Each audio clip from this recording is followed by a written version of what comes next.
Hello everyone, intuitive and astrologer Lisa Salvatore here. Happy New Year, bright blessings for a positive and prosperous 2025 for all. It's been a minute since I've been here, but here is my January 2025 overview. I have also recorded an overview for 2025 in general. That will be posted shortly after the January 2025 forecast. I just wanted to get this out. I am a little bit late, but better late than never, right? Real quick, before we get right into it, please be sure to like, share, and subscribe and hit the bell notification. And I also have new subscription offerings, which I will tell you more about at the end of this video, but you can also just go to my page here and click join to see the information about that as well. But that will also be at the end of this video. Without further ado, let's just get right into January of 2025. 2025 is the year of the shed. This is a very powerful, strong, profound year on so many levels. And again, I do get much more deeply into this in the overview for 2025. But the month of January, I want you to think about the word for the whole entire year, actually, not just the month, as intuition. You must trust your intuition. You must trust your discernment. There is going to be a lot going on this year. Like the song, you ain't seen nothing yet.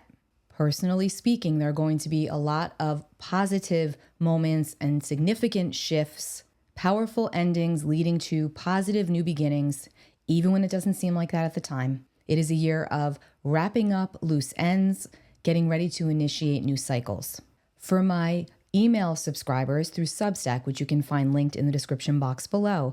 For my membership through my newsletter, I also do monthly readings for each sign. Those will be available over on my Substack. Again, all of that information will be at the end of this video, and you can also find it linked in the description box below.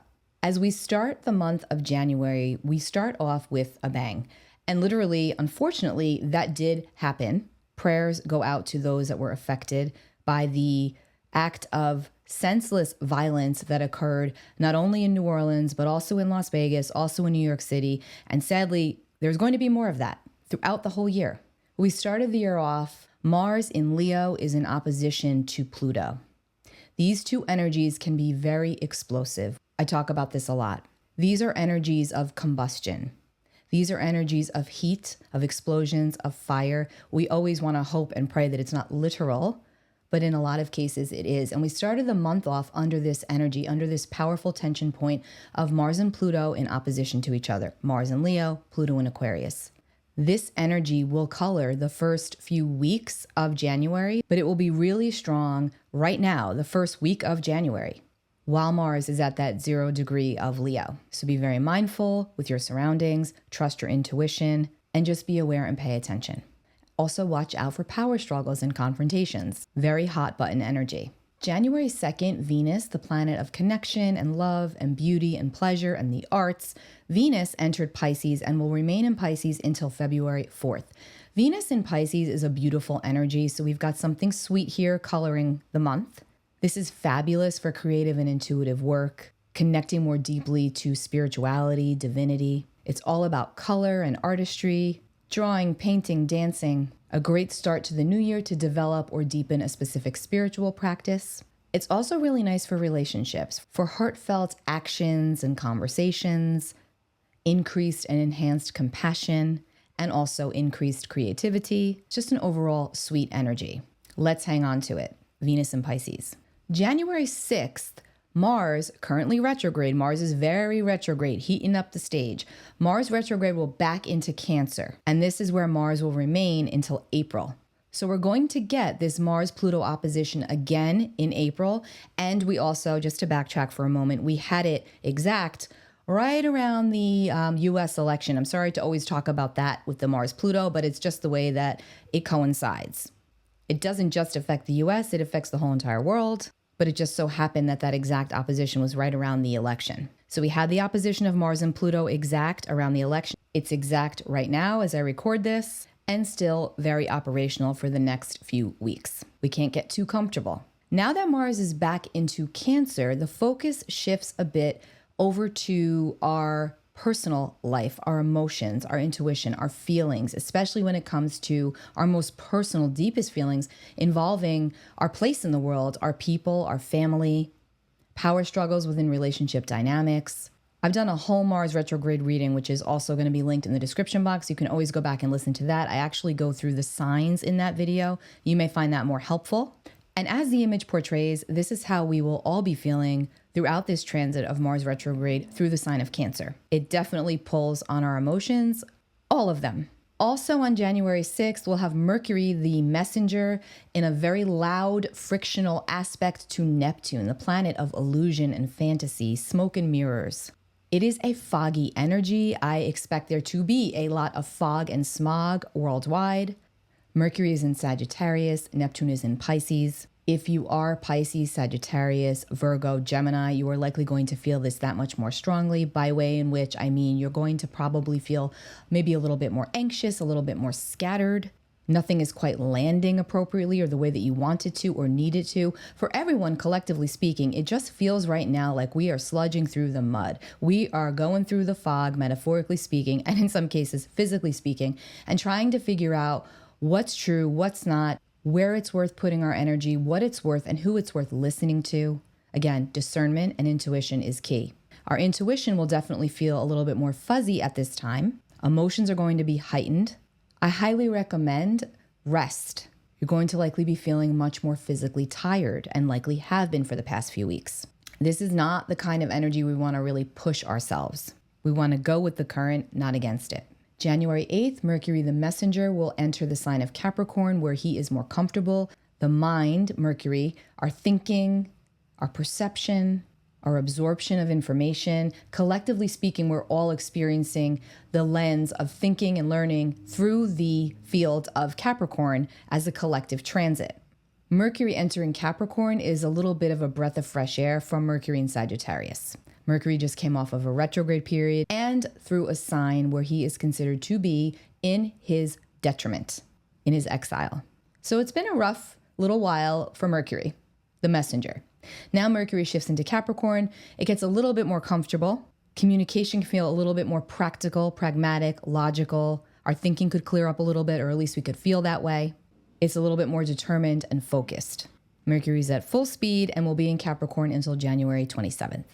January 10th through the 14th, we're going to have Mars in Cancer, retrograde, harmonizing with Neptune in Pisces. So this is, again, wonderful for creative endeavors, intuitive work, intuitive and spiritual practices, automatic writing, imagination. The dream space is likely going to be popping. But the element of water is going to feature strongly as we get to the middle of the month. Very wet weather, potential flooding, ice, wind, hail. Obviously, it's January and it's winter in various parts of the world, but even more so when we get to this point. So I'm going to expect there to be a storm or two, a pretty large storm or two really brewing. Ohio comes to mind here. Definitely New York. Those two states just seem to pop out to me when it comes to weather, especially at this point, particularly when it comes to ice as well. So just be mindful of that. January 11th, the nodal shift occurs. The nodes of the moon or the lunar nodes. We've got the north node leaving the sign of Aries and now backing into the sign of Pisces as the nodes always move retrograde naturally. And the south node leaving the sign of Libra and entering the sign of Virgo. This is where the next series of eclipses will begin. We still have one more Aries eclipse in March, and then we'll have a Virgo eclipse in March, and then we really start the Virgo Pisces story. So you're going to want to look to the part of your birth chart that contains Virgo and Pisces so that you can get a leg up and see which areas of life these eclipses could potentially impact you, or where you will feel the energy of these eclipses, or where things will just start to occur for you, because that's what eclipses do. They're winds of change, winds of fate. Doors open, doors close, and it's our job to just be a spectator of our own reality. These are not times to push. Obviously, as we get closer, I'll do deeper readings for each eclipse. But the theme with the North Node entering Pisces and the South Node entering Virgo, the dragon image here represents Rahu and Ketu. In Vedic astrology, the head of the dragon, the hungry head of the dragon is Rahu, and the tail of the dragon is Ketu. The head of the dragon is the North Node. That is a point of increase. That's where our appetite is really strong. That is where, think of it this way, we packed our psychic suitcase before we came back into this incarnation, and we made a soul contract, i.e. our birth chart. And the North Node in our birth chart talks about our destiny, where we will receive the most spiritual reward for reaching for that North Node. It's not easy to reach for the North Node because it's not what we came into this lifetime with that's more natural and quote unquote normal for us. It's a little bit more challenging for us to stretch into the North Node. The South Node, the back, the tail of the dragon, K2, the South Node is where we are more comfortable because we come in here in our spiritual toolbox, our psychic suitcase. We've got the traits of that sign of our South Node already ingrained in us. It's like our spiritual Achilles heel. We can always lean back there because it's comfortable and it's what's safe for us. But as we know, what grows in comfort zones? Complacency. And this is the trick with the nodes of the moon with our own North and South Node in our birth chart. If your North Node falls in Pisces and your South Node falls in Virgo by birth, that means you're going to be having your nodal return. You're going to be experiencing your nodal return, which happens once every 19 years. These are times where you can expect destiny seemingly to be knocking on your door. And it might not happen, and it usually will not happen all at once. It's a story that unfolds over time. If your North Node's in Virgo and your South Node's in Pisces, you're going to be experiencing your nodal opposition. Similar concept, except it could feel slightly more challenging and like major or minor adjustments have to be made in order to put you on your track. But either way, these are times of destiny. The Virgo-Pisces axis is all about spirituality. It's about health. It's about healing. It's about service. The North Node in Pisces is asking us all to collectively reach more towards compassion and empathy, divinity, spirituality, trust and faith in the unseen and in the unknown in the universe. That's Pisces. We are all one. Altruism. It's also water. The South Node in Virgo is where we're being asked to let go a little bit, release. Release the need to always have the answer. Release the need to control. Release the need to always have every detail planned out because we have to have faith. We can't always expect to know and have the answer. We have to be comfortable with uncertainty. That's really a theme for all of 2025, is to get comfortable in uncertainty, because that is the energy of 2025. We cannot live in fear. We have to try our hardest to regulate our nervous system, to take really good care of our vessel, of our body. Virgo and Pisces is our health and well-being. Virgo focuses more on the physical, where Pisces focuses more on the spiritual. But both of these signs are very intuitive and very invested in healing, as we will all be as the nodes are going through Pisces and Virgo. And again, you'll want to check the part of your birth chart that contains Pisces and Virgo. More on this soon. On January 13th, we will have our first full moon of the year, and it falls in the sign of Cancer. The moon is in its domicile in the sign of Cancer, its favorite home to be in. This will occur at 23 degrees and 59 minutes of Cancer, almost 24 degrees, at 5:27 p.m. Eastern, 2:27 p.m. Pacific. I will come back with a reading for this full moon, so I'm not going to get too much into this right now. But it's important. I always find it to be very important and impactful to understand where full moons and new moons fall in your personal birth chart, because this is going to show the areas of life that are going to be illuminated by the energies.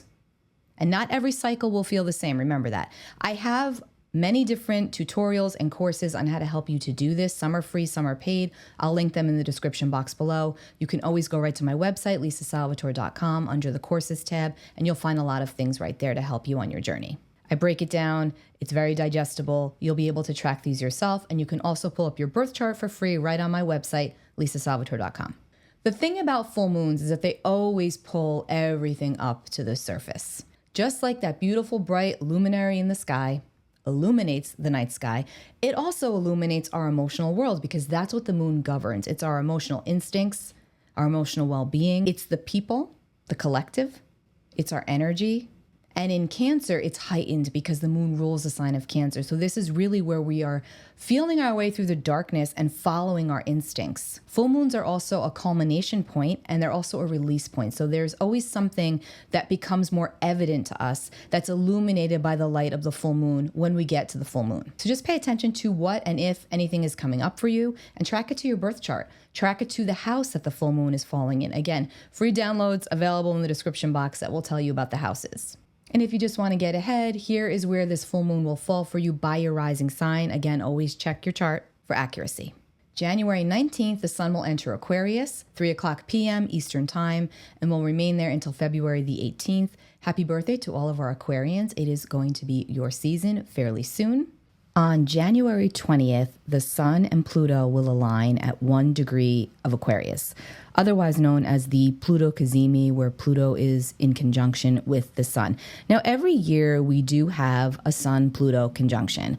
However, this is really intensified as both the Sun and Pluto now entering that 1st degree of Aquarius together, and Pluto now officially remaining in Aquarius for the duration of the next decade plus is a big deal. And then also, if we look at the date here, January 20th, this is also the date of the inauguration here in the United States. So the fact that the Sun is in conjunction to Pluto, first off, the Sun, as we know, is the center of everything. It's the very essence. It's the vitality, the heartbeat, the pulse, okay? And then we've got Pluto, the lord of the underworld, who goes really deep beneath the surface, serves more of the subterranean kind of heat, but it's a heat nonetheless. On the positive side, this is a very strong energy of regeneration, renewal, and rebirth. But of course, as we know with all things Plutonian, there is always that dying off process that has to occur. And this Sun-Pluto conjunction is also coloring the next era of our trajectory here. This is extremely powerful. This is extremely paramount. We are rewriting history. It's going to be really interesting to see what type of events transpire around this time or are in the works around this time, leading to long-lasting decisions and changes. There's definitely going to be the unearthing or more of the situations with power dynamics with leadership. And yes, of course, this will play out for some of us strongly in our personal lives, but this right now I'm speaking to more of the collective level. Personally speaking, this is great to tap into your own power, your own resources, to look toward the future, to implement long-lasting changes that are going to be supremely helpful for you moving forward. Collectively speaking, this is a time where we are writing a new book, historically speaking. We cannot ignore the astrology coinciding with what is happening in the world right now. This is the beginning. It's going to be a combination of good and of evil, a battle between the two. I'm going to be honest with you. I've said this before, and I say it in the 2025 forecast, but specifically around this time, I'm not going anywhere near crowds. I'm laying low. I would advise you to do the same. We can and will often see Pluto aspects, harsh Pluto aspects, intense Pluto aspects involved in mass casualty situations. And with the Sun being representative of the people, of the collective, and Pluto, quite frankly, being a planet that also speaks to death, destruction, fire, explosions, not to fearmonger, but it's more of reality. I would just be more mindful around this time. It's kind of obvious at this point that the world is definitely in a bit of a state right now. And this is a critical time, especially for the United States, which of course, as we know, trickles out toward the rest of the world. So again, remain vigilant, head on a swivel, take good care of yourself, and protect your peace. On the positive side, use this transit to really look forward to how you would like to set up the next decade plus of your life, where you'd like to feel more empowered and work toward that. Now, January 21st through February 21st, we're going to have a sky show, a planetary parade, we'll call it. This is not a complete and total rare occurrence, but it's always really beautiful to see when it does occur. So basically from January 21st through February 21st, with a very strong emphasis on that last week of January, specifically around the 29th, 28th, 29th, you are going to be able to see Venus, Mars, Jupiter, Saturn, and Neptune and Uranus, but with a telescope. You can only see Neptune and Uranus with a telescope. But you will be able to see Venus, Mars, Jupiter, Saturn all lined up. And it's going to look like a magnificent display of beautiful, bright, sparkly lights. So you're going to want to get out there, look at the sky. I think we're all doing that lately anyway. Make a wish. Venus is in Pisces, wonderful energy. Mars is in Cancer, water. Jupiter is in Gemini. Saturn's in Pisces, Neptune's in Pisces, Uranus is in Taurus. But this is a sky show, so you might want to check that out. January 27th, Mercury then enters Aquarius until February 14th. Mercury does very well in Aquarius, very factual, intellectual, innovative, motivated, clear thinking, focused on the future. You might find that you feel more mentally clear when we get towards the end of this month, which is going to be a welcome break from the last few weeks where we've been feeling quite foggy. New ideas can come through, innovative ideas. You can feel yourself really busting out of a mental rut at this point, especially if you are an air sign or have strong air, and particularly if your Mercury falls in air, Aquarius, Libra, Gemini. On January 29th, we will have our new moon in Aquarius, 7:36 p.m. Eastern Time at 9 degrees and 51 minutes of Aquarius. And with new moons, this is where we set intentions, fresh starts, new beginnings, implementation of that, planting seeds, tuning into and honoring and following our inner guidance, trusting that it will take us to where we need to be.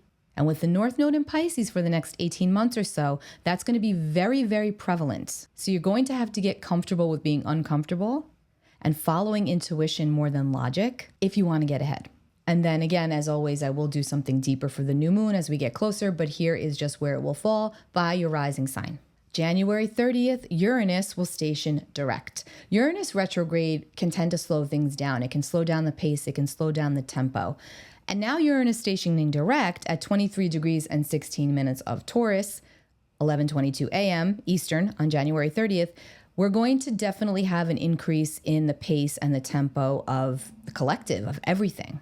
Between January 28th and February 3rd, I would predict that air travel is going to be very messy. It already is. But I just see a lot of electronic glitches, delays. Mercury's not retrograde, but doesn't matter. This is just what I'm picking up. January 28th through February 3rd, if you are traveling, if you are flying especially, double check everything, double check your itinerary, leave extra time, and trust your intuition. If your gut tells you not to go somewhere or not to do something, honor it, please. Remember that I'm saying that always, but especially during this little corner, 28th through the 3rd, and especially if it has to do with air travel, okay? And also, there's going to be a lot more drone talk at this time. Something pretty big is going to be coming through by the time we get to the end of the month and going into the beginning of February when it comes to the space phenomenon, the sky. Quickening, okay? Information. And I will likely come back and talk about this more a little bit later on. So that is the overview for the month of January. I have a lot more to say about 2025 in general, and that will be posted shortly, so stay tuned. Do not live in fear. We cannot spiritual bypass, and I am not trying to spiritual bypass, believe me, and I am not trying to make everything seem positive and glorious and magnificent, because it's not. Let's be real. 2025 is such a big year. I just want to be clear about that. 2024 flew by in the blink of an eye, okay? Now think about this. It flew by in the blink of an eye, and now here we are in 2025. And the thing is about 2025 is this is a year where a lot of things are changing. A lot of things are changing, both planetarily speaking, physically speaking. And we are undoing years, okay? Years and years and years of stuff, okay? And again, I get much more into this in the 2025 forecast, but we've had to undo a lot of what has been done. And now we're in a process where things are still breaking down and deconstructing. And it can be scary, absolutely. It is scary. And you have to be more aware than ever right now. Head on a swivel, like I keep saying. Being aware of your surroundings, taking really good care of yourself. Not going places when you don't feel right about it. Trusting your discernment, trusting your intuition. All extremely important all the time, but especially as we move throughout 2025 and especially the first half of this year, January, February, March. Sadly, what has been going on is going to continue and it's going to increase. We cannot control that. All we can control is what goes on in here, how we take care of ourselves, how we take care of our people, how we connect with ourselves, with our own spirituality, our own soul, our own divinity, how we connect with others, loving one another, being as helpful as we can be with each other without, overstepping, and also without not prioritizing our own needs. Love thy neighbor, yes, but love thyself. To thy own self be true. 2025 is going to be a test of wills for everybody. But also, we are rebuilding. Stars always shine in the night sky, regardless of the darkness. We have to hold on to that. We have to have the faith. I will be back shortly. In the meantime, take really good care of yourselves. And be sure to stay and listen to the last part of this video where I talk about the membership options. So much love and gratitude to all of you. Stay strong. We are all in this together, and sending the brightest blessings for 2025. Bye. Hello, everyone. Warm wishes for a happy and healthy 2025. I am so excited to be here with all of you, all of my beautiful subscribers, and to continue to put out supportive content. I will continue to give you astrological and intuitive updates. My channel will not be changing. I will be doing new moon and full moon readings along with some insights through the signs, monthly astrological and energetic updates, astrology updates overall, and some more how-to videos, readings on current events, etc. None of that will change. That will all still be here on my channel, but I am excited to roll out a few new options for 2025. Here on YouTube, I now have a membership. That membership is $7.99 a month. You do not have to join the membership, but you can if you want to. And with that membership encompasses is obviously all of the general free content that is out there and will continue to be out there, but with more exclusive content. So every Sunday, I go live and I give the astrological and energetic forecast for the upcoming week. And we have some spiritual chit chat there. There's a live chat. Now that is going to be sent to you with the YouTube membership by recording. If you wanted to be a part of the live stream, I have another subscription, which is based on Substack, which is where I have my newsletter and where I am the most interactive. And that will also be linked in the description box below if you're interested in that. But the Substack membership is $10 a month, okay, to be transparent, or $100 per year. And every Sunday, I do go live and I give the astrological and energetic update and forecast. And it's, like I said, it's interactive and I answer questions. And then monthly, I do a live Zoom where I go into more details for each month, readings through the signs. And in those monthly lives, there's also the opportunity to be read, both astrologically and psychically, combination of the two. That is with my Substack subscription. That is with my newsletter subscription, to be clear.